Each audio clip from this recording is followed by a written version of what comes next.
la radio des classiques du rock et de la pop. First, maybe you're here with a new member of the band. Maybe you need a little introduction. I think you were like 5 when the Peppers did their first album. Is that right? 4? Have we narrowed it down to 4? Yeah. Somewhere between 2 and 4 years old. What year were you born? 79, but at the end. Okay, yeah, 4. Yeah. 4. Was it an idea to have a younger member of the band, or is it just because he's the best? It really was not an idea to have a younger member. And honestly, I forgot about our age difference until we started doing interviews, and then you're like the third person that's pointed it out, and I was completely unconscious of it prior to this process, and now it's all I can think about night and day is like, how did we end up with such a disparity of age? Mm. But Someone who looks so irritating. yeah, he's irritatingly young. Let's just leave it at that. He's just a musician that we were very attracted to for a long time, and he became a friend, and it couldn't have been a more obvious coupling, docking, if you will, of the. Yeah, he's a friend. He was in the neighborhood. Hey, you want to play? Let's play. Let's play. You always insist on the fact that this band is not only a bunch of musicians, but you also have to be friends. It's very important. It's like family. So you're now part of the family. Mm. Yeah, it's a natural thing. It's not something that we insist on. That's how we gravitate. Yeah, the last album was released five years ago, of course, and it was maybe the biggest album of 2006. Did it add some pressures for this album? You feel some pressure? Maybe a little bit here and there, just because there's a body of work that exists before what we're doing now that is great, but I mean, I think everyone just wants to make something that they like themselves and that they're proud of. I mean, I don't think that I've ever felt pressure making a record. Maybe for one day in 1990 I felt pressure. But generally speaking, I never think about the past when we begin the writing process for a record. It's not there. And I also didn't really know that was such a big record. It seemed like it had a life and it did its thing, and we were happy with it, but I forget that it actually sold a few copies in Europe. It was a very creative period at that time, because you released a double album, but I think you had many more songs. How did you feel this time? Did you write many more songs than on the album, actually? This was even more creative of a period. We had to, at a certain point, make a decision to leave lots of music behind so that we could focus on finishing the 14 songs that are on the record. I would say we probably wrote more music than we've ever written before during the writing process. Too much. Impossible to manage, organize, remember for me. I'll call him up in the middle of the night. What was that one thing that we did? And he would, of course, know. Yeah, we had boards and boards with working titles all around us in the studio, and it was a nearly impossible feat to remember what we had and to kind of focus on the gems, and we kept whittling down, with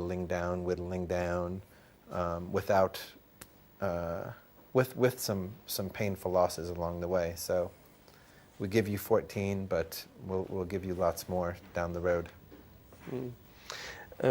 During recent years, of course, after the tour you did after Stadium Arcadium, you decided to stop maybe being Red Hot Chili Peppers for a while. Flea did even go back to school. He played with Thom Yorke from Radiohead. You worked on a TV show, I think. Okay. Was it really important to stop being in a band for a while? I don't know that I would use the word important. It was just obvious. It was obvious that we needed to put it away for a minute. We started, kind of working intensely in 1999, and we didn't really stop working intensely until whatever year was, 2007? Mm-hmm. 7? Yeah. And without really breathing much. And it just seemed very obvious. Someone mentioned, what do you think about a 2-year break? Done. Everybody. It was obvious.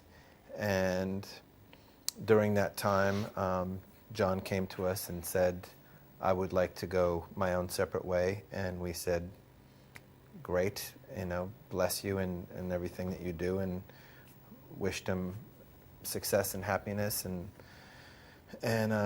that created a lovely opportunity for him to do what he wanted to do, and not be conflicted within a band structure.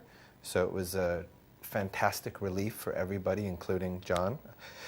And that created an enormous opportunity for the Red Hot Chili Peppers to reinvent and reanimate and, kind of meditate on who and what and where we were going. And, Josh was the answer to that meditation. And, thank God it worked out the way it did. Because from day one of going into the rehearsal studio to write music together, it felt like, your favorite slipper. And just we were off. The colors started flying, and the names started going up on the chalkboards. And then 18 months later, here we are talking about Man Bites Dog. Yeah. Yeah, you were talking about that film, Belgian film. You were talking about that. Yeah, no, you started. You brought it up. But I was surprised that you knew about that.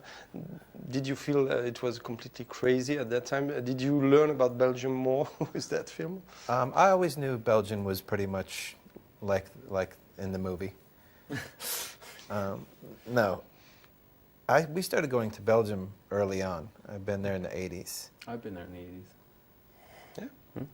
Yeah, it's a special place. Okay. Yeah, just a question about the what you bring in the band. I heard that you did a trip with Flea in Africa, all over the world. Was it to bring new stuff musically in this band? Going to Africa? Flea and I just thought that would be a really useful and educational experience for our lives in general, and we just happened to be toward the beginning of the writing process for this record. So we did 6 days in Ethiopia and learned, a lifetime's worth of stuff over there in 6 days about music and about people and culture, and came back, all the more wise. But yeah, I mean, there was no plan on getting anything specific out of it. We just happened to come back richer. You didn't gather data? Oh, we gathered data. Okay. That's a good title, by the way, 6 Days in Ethiopia. Starring John and Flea. Josh and Flea. Well, it's bound to happen. It's bound to happen. Bound to happen. So you're really influenced by all types of music. Still today, you can listen to every kind of music. Mm-hmm. Who was it that said there's 2 kinds? What? Good and bad. I don't agree. That's a very guys that don't agree with that statement about anything else in the world, but yeah. The Red Hot Chili Peppers have always been a sponge open to all varieties of music. From the very, very first day, we get accused of being jazzy from time to time, which is funny to me because... Or glazzy, yeah. Glam jazz glam. So it's like, I came up with that. Last time, for the promotion of the album, you did a very small show. I saw you in Paris in a very small venue. I suppose it's a completely different kind of experience. Did you enjoy playing in small In clubs like Paris? that? Yes. Are we going to play Paris again? Small club? Not a small club now, London. But you will do small clubs. Damn. Yeah. Small clubs, small pubs, big bathtubs, you name it, we'll play it. It's all good, it's all fun. Small is amazing, big is amazing. I look forward to anything and everything in between. And what do you prefer? I echo his sentiment entirely. They really are, two different things, but both equally as exciting and meaningful. We always play some Big small bathtubs, shows. I guess, probably. What, bathtubs? Big bathtubs, probably. Big bathtub. The most preferable out of anything, if I had to pick one. Yeah.